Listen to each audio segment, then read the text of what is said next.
Right, as a marketer, you need to understand the inverse marketing relationship. And this is that the less money somebody has, the more likely they are to want to talk to you. And this is unfortunate because the people that you want to sell to are the ones that don't really want to talk to you. The ones that want to talk to you are the ones that can't usually afford you.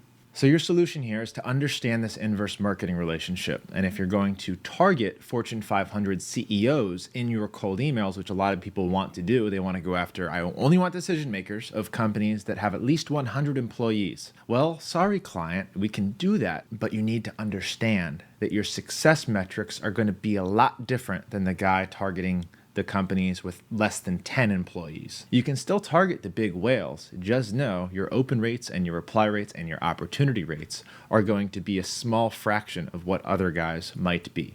But that can be okay if your offer is worth $100,000 to you and all you need is one client per year from the cold email campaign. That could make sense, but you need to understand that the bigger whales that you reach out to, the smaller your metrics are going to be. And the smaller your metrics are, the bigger your offer needs to be in order to make up for the amount of cold emails that you're going to need to send to have success. Moral of the story here is your success metrics need to change based on who you're reaching out to and the value of your offer. So our PR offer, a client to us is worth about $25,000.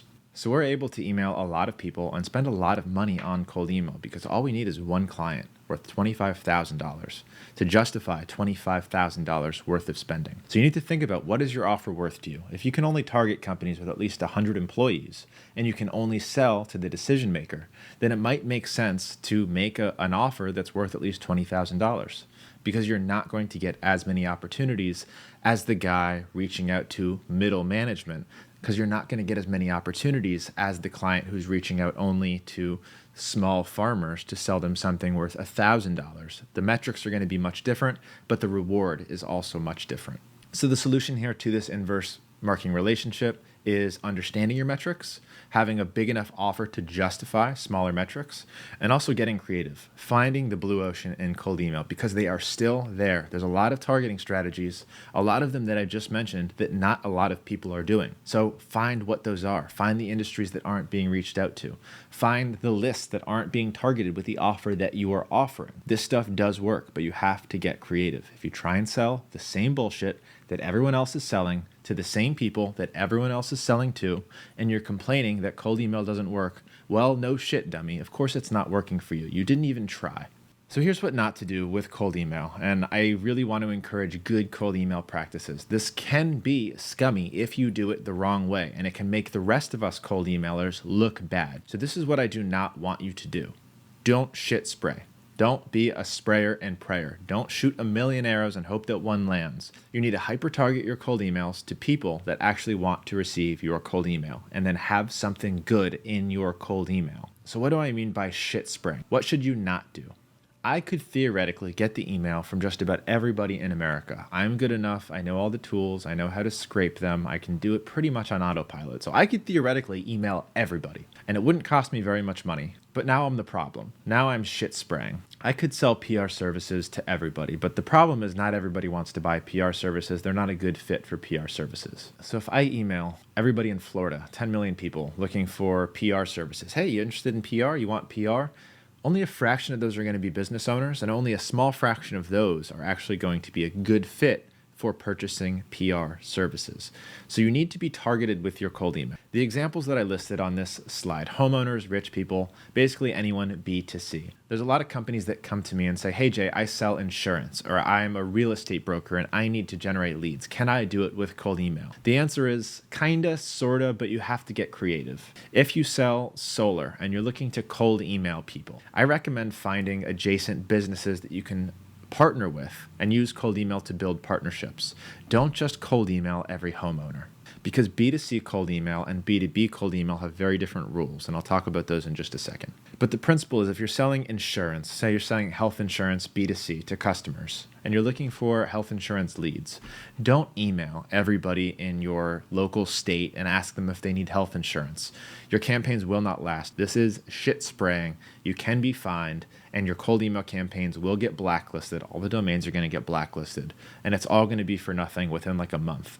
B2C cold email means emailing anybody that doesn't have their company in their domain. So Jay Feldman @gmail.com. That's not my real email. Don't try and email it. But because it's an @gmail.com or @AOL.com or @Yahoo if you're a weirdo, that is B2C. The rules are different. There is a much lower threshold for spam that you need to hit if you're going to stay unblacklisted.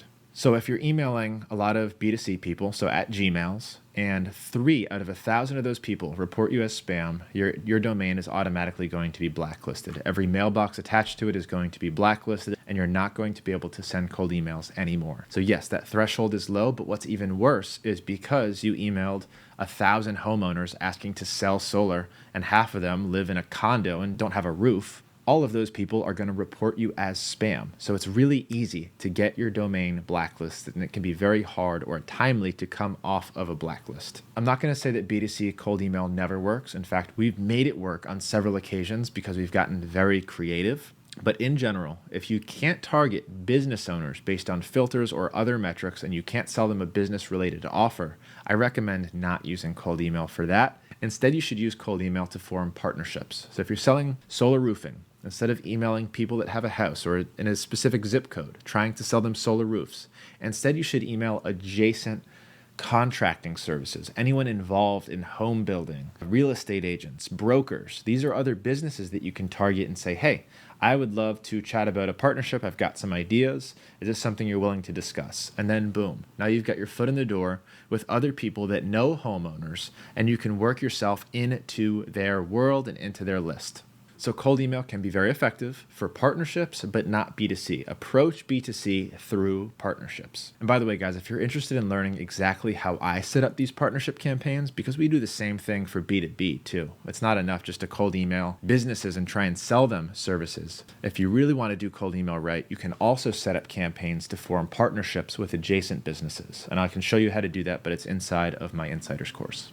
And now the question, where do you find them? Now that we understand who to target, what filters to use, how do you actually get all those email addresses, all of that data for a fraction of the price that it would normally cost? Without this video, the most expensive part about cold email and the reason why most of you would have failed without this video is because the data can be very expensive.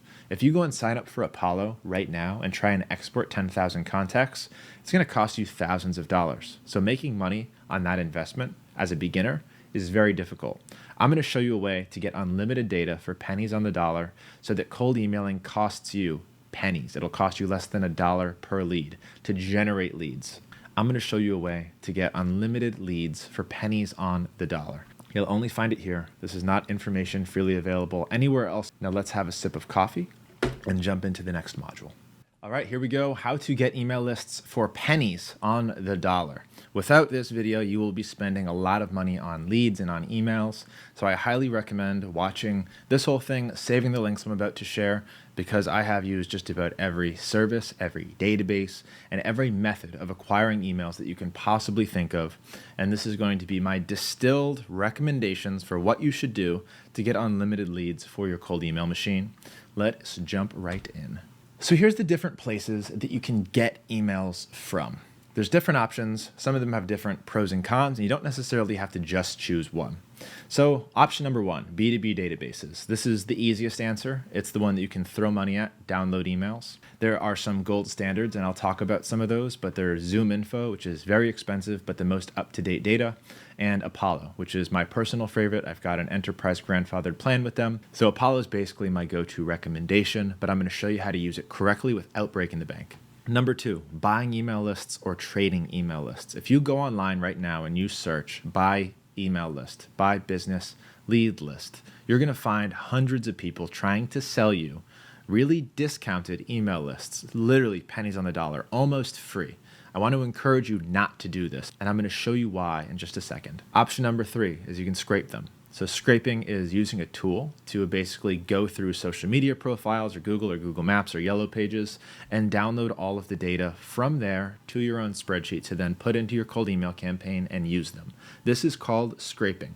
And there's really good ways to do this and really free ways to do this. And I'm going to show you how to in this video. Lastly, email finders. So there's a lot of Chrome extensions. There's a lot of websites that you can go to essentially find anyone's email that you want to email. Maybe you just met somebody and you really want to sell them on something. You can go into these websites, search for that person or search for that company that they work for and likely get their email for free. All right, let's dive into each of these so you can figure out which one is best for you and how to best use all of these options.